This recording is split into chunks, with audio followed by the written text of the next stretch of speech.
फैसलाबाद से मोहम्मद अशफाक मुगल पतंगबाज सजना गिरफ्तार। बसंत प्रोग्राम के लिए तैयार, सैकड़ों पतंगे भी पकड़ ली। सीपीओ फैसलाबाद की हदायत पर पुलिस का जराइम पेशा अफराद के खिलाफ क्रैकडाउन जारी। थाना फैक्ट्री एरिया पुलिस की बड़ी कार्रवाई।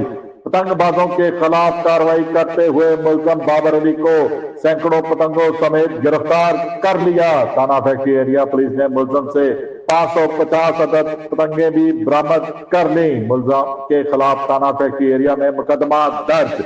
किसी को भी कानून हाथ में लेने की इजाजत ना दी जाए। सीपीओ कामरान आदल, शहरी खुश। देखते रहिए जीएस न्यूज। इस वीडियो को लाइक करें, हमारे चैनल को सब्सक्राइब कर बेल आइकन जरूर प्रेस करें।